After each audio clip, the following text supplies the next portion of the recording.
Bom, a gente volta a falar sobre a denúncia da Procuradoria-Geral da República contra o ex-presidente Jair Bolsonaro, também o vice na chapa em 2022, Walter Braga Neto, e outras 30 pessoas, pelo menos, nessa denúncia que foi feita, e agora a denúncia pode ou não ser aceita pelo Supremo Tribunal Federal. Temos mais um convidado aqui no Jornal Jovem Pan, Maurício Januzzi, professor de Direito Penal da PUC de São Paulo. Tudo bem, professor? Muito bom te rever sempre aqui pela tela da Jovem Pan e pelo som da Jovem Pan. Obrigado, professor. Boa noite, Thiago. Estamos à disposição aí da Jovem Pan. Obrigado. Bom, professor, é claro que o documento foi divulgado há pouco, estamos tendo contato com o que traz esse documento, essa denúncia que foi feita pela PGR. Em linhas gerais, professor, é uma denúncia muito bem fundamentada. O que é possível falar? Suas primeiras impressões desse texto, desse documento que foi divulgado agora há pouco. Então, a PGR, né, Procuradoria-Geral da República, ela dividiu cada conduta desses 34, 35 acusados em blocos, né, e imputando a todos aquilo que nós chamamos de organização criminosa, que tinha por objetivo levar a cabo um golpe de Estado, fazendo com que se extinguisse o Estado Democrático de Direito e isso fosse, então, objeto de uma ditadura cívico-militar, vamos dizer assim, uma vez que o presidente da República, embora do Exército, no caso Jair Bolsonaro, seria a pessoa guindada a liderar esse golpe. Existe também um bloco que fala das ações dos militares. Isso eu não sei como vai repercutir junto aos órgãos militares. Ouvindo outro dia o ministro da Defesa, Múcio, ele disse que os militares estariam interessados em saber quem seriam as pessoas que estariam por trás deste golpe. Esta denúncia, então, agora traz esses nomes e também outros que ajudaram, quer auxiliando, quer motivando, quer instigando a realização deste golpe para a extinção do Estado Democrático de Direito. O grande fato aí, me parece, é que 34 acusados numa mesma acusação tumultua o processo na medida em que, muito embora não haja cisão de cada acusação, seria mais simples o procurador da República ter feito 34 denúncias para cada réu, que ele teria, né, a possibilidade de conseguir individualizar a conduta de cada um e teria um processo penal mais econômico e mais breve daquilo que se espera. Mas ele juntou todos numa mesma acusação, em blocos, e isto vai perdurar, creio eu, por alguns anos. Inclusive, em 2026 nós não teremos, tenho certeza disso, que a conclusão desse caso. Ou seja, esta denúncia, que é uma questão judicial e será recebida com certeza pelo Supremo Tribunal Federal, servirá de fundo, de pano de fundo para as eleições de 2026, com certeza. Professor Maurício Januzzi, vou chamar os nossos comentaristas, Dora Kramer e Cristiano Vilela, também participam dessa nossa conversa. Começo por você, Vilela, sua pergunta para o professor. Professor, boa noite, satisfação revê-lo.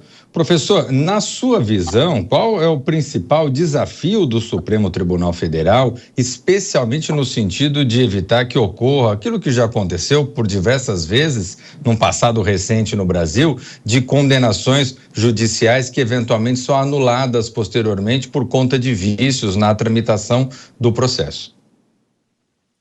Oi, Vilela, boa noite. Na verdade, qualquer vício que tenha acontecido até agora, na fase de investigação pela Polícia Federal, ela não vai macular o processo. A única coisa que eu entendo é que vários réus numa mesma ação, com vários defensores diferentes, arrolando testemunhas, juntando provas, etc., vai levar um tempo bastante grande, né, de julgamento perante o Supremo Tribunal Federal, principalmente para ouvir as testemunhas que serão arroladas por esses 34 réus. cada um poderá rolar, né, no mínimo 8 testemunhas. Então, você faz aí uma multiplicação simples e verificará quanto tempo irá demorar para que estas testemunhas possam ser ouvidas. E isso não acabará tão cedo, até porque a pauta do Supremo não está exclusivamente para esse tipo de ação. Provavelmente uma das turmas do Supremo vai ficar encarregada de seguir com este processo. O que pode ocorrer é que alguns crimes menores prescrevam no curso desse tempo, e que, ao prescrever no curso desse tempo, toda a acusação perca força pelo decurso do tempo, em virtude de ser 34 réus arrolados numa mesma ação. Então, o que nós vamos ver é, primeiro, que esta ação irá se desenrolar e irá fazer parte da disputa eleitoral de 2026, da retórica eleitoral que acontecerá daqui a 2 anos, e ela poderá, pelo tempo de duração, incidir em prescrição de muitos dos crimes que lá estão descritos. Bom, Dora Kramer, claro, faço a pergunta para o professor Januzzi, mas esse ponto que ele fala é interessante e isso vai mexer muito com a política, ou seja, são julgamentos que podem durar anos e não devem ser concluídos ao longo de 2025, até antes da eleição de 26. Então, o cenário político, com um julgamento desses em andamento, é um cenário que vai chamar muita atenção de todos nós. Dora Kramer. Olha, a primeira pessoa que eu vejo com bom senso de dizer isso, porque estão falando, o senhor tem acompanhado, professor. Primeiro, boa noite, nem lhe dei boa noite, já entrei logo falando. Boa noite, o senhor ouviu gente falando que a conclusão do julgamento no primeiro semestre. E aí, eu que acompanhei, você deve ter acompanhado o Mensalão, a denúncia foi apresentada em 2007, o julgamento foi em 2012. E ninguém fala isso. O senhor é a primeira pessoa que eu vejo colocando essa bola no chão. Porque é isso, não adianta, essa coisa vai demorar. E são mais ou menos a mesma quantidade de gente. Lá eram 40, viraram 37, porque, enfim. Agora, quando o senhor diz assim, portanto, quero consignar isso, deixar bem claro, primeira pessoa que tem bom senso para falar isso. Professor, por que o senhor diz que a denúncia com certeza será aceita pelo Supremo?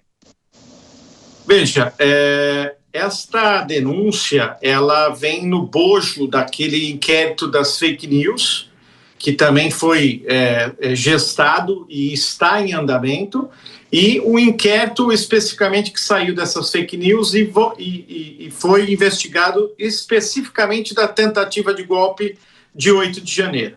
Ou seja, muitas provas que lá já haviam naquele inquérito foram introduzidas nesse inquérito, o que cabe também até um questionamento, porque várias destas provas não foram acompanhadas pelos investigados e nem pelos seus advogados. Isso vai ser objeto aí de contestação, logicamente, na ação penal. E o tempo, como a Dora mesmo mencionou, no caso do Mensalão, será o mesmo. O Supremo é o mesmo, são 11 ministros, né? Parte deles já tem uma convicção formada sobre o 8 de janeiro, em especial aqueles que foram nomeados pelo presidente Lula.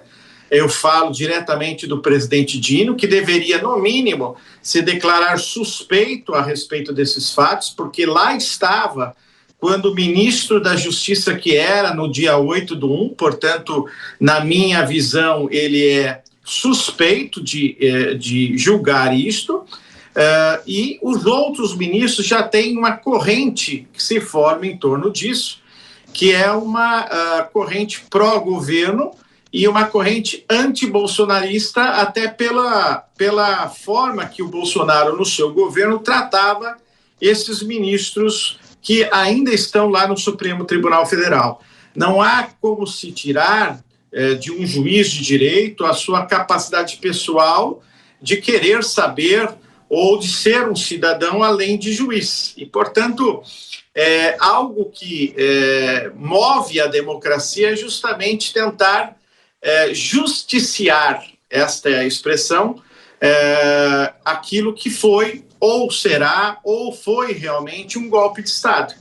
Na verdade, foi até dito pelo ministro Múcio em entrevistas anteriores que a proporcionalidade das penas para aquelas pessoas, que não são essas 34, que participaram desses atos, estão muito além do que se permitiria, uma vez que algumas pessoas que participaram de atos de vandalismo estão sendo apenadas como uma pessoa que tivesse matado alguém, ou seja, a mesma pena de um homicídio doloso foi dada a pessoas que participaram de uma depredação especificamente.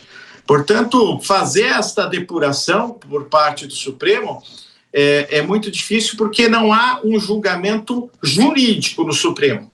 O Supremo Tribunal Federal é órgão de Estado e, portanto, órgão político também, com as suas convicções dos seus ministros julgadores, que, portanto, me parece, este julgamento, por mais jurídico que possa parecer, vai aí despertar a curiosidade de todos e nós vamos ver lá em 2026, como eu disse, qual será a atuação desse Supremo, né? Chamando pessoas para depor, colocando essas pessoas que depõem na mídia para que os eleitores que irão escolher eventual presidente da República em 2026 possam ficar chocados com algumas declarações que possam lá existir.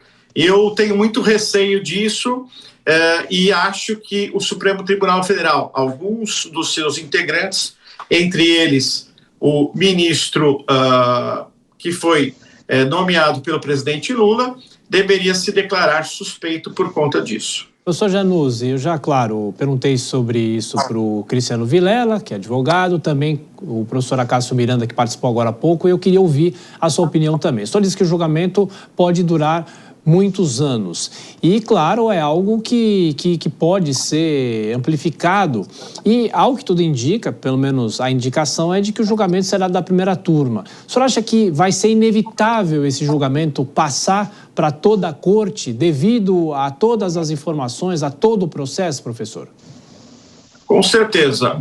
O que acontece? Esse processo vai ser julgado pela primeira turma. Lá na primeira turma, nós temos metade dos ministros, que são 5 ministros. Qualquer condenação que venha a acontecer, e não acho que isso vai acontecer em 2 anos, vai acontecer em mais anos, eu acredito que entre 4 a 5 anos, haverá a possibilidade de recurso para o pleno.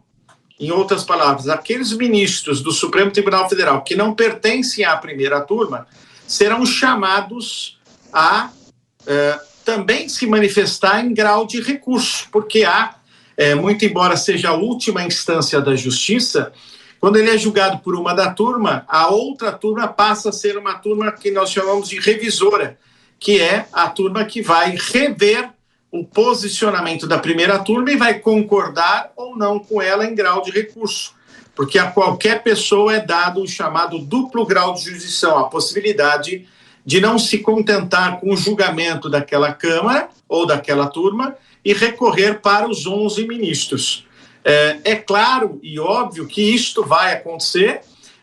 Existe aí também uma tentativa de se fazer um justiciamento, como eu disse, e transformar o julgamento, que deveria ser eminentemente jurídico, técnico, em um julgamento político.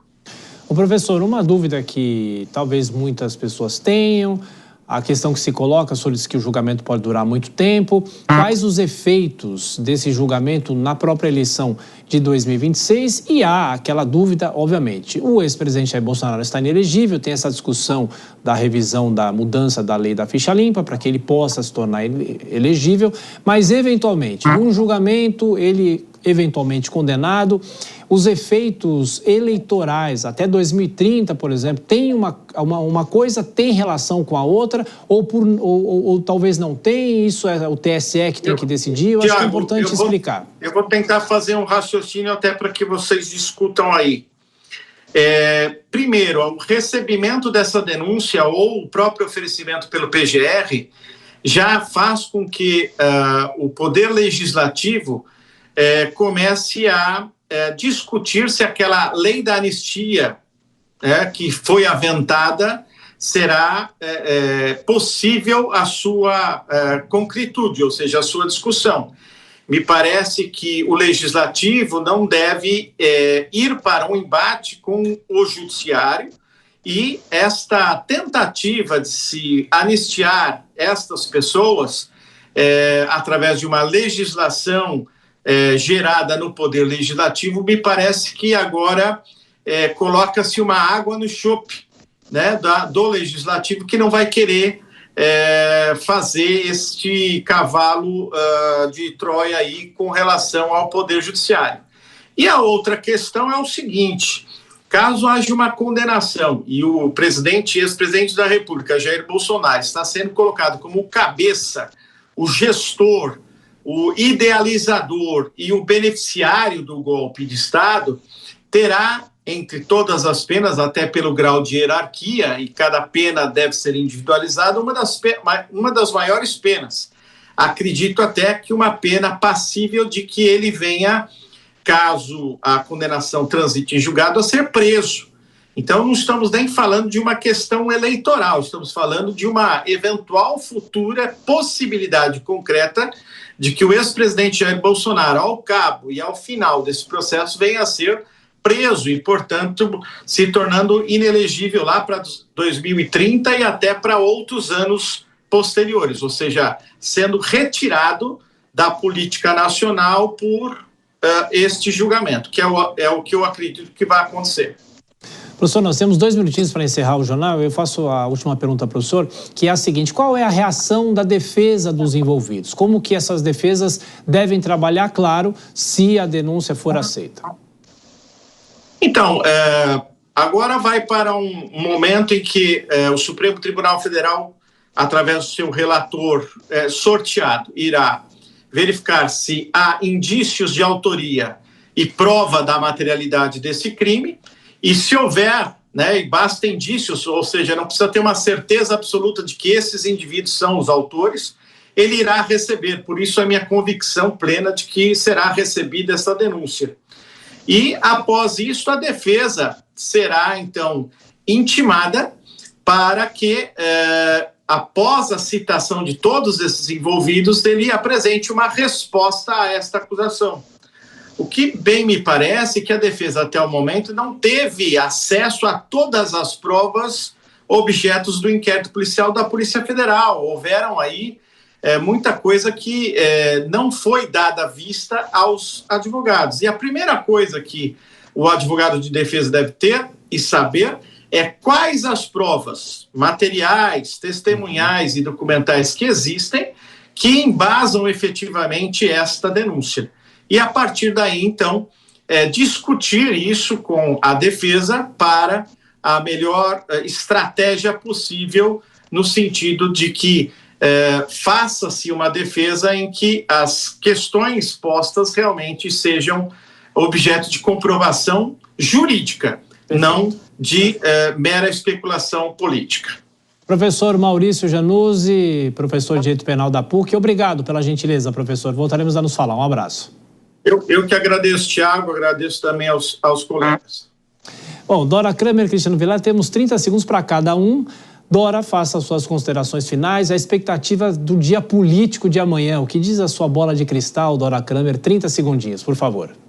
Bola de cristal é muito difícil. A expectativa é exatamente a expectativa de ver como reagirá o mundo político diante disso. Vai ser um reboliço, certamente, isso é certo, mas como cada um vai se posicionar nesse caso, como eu disse anteriormente, agora está em outro patamar.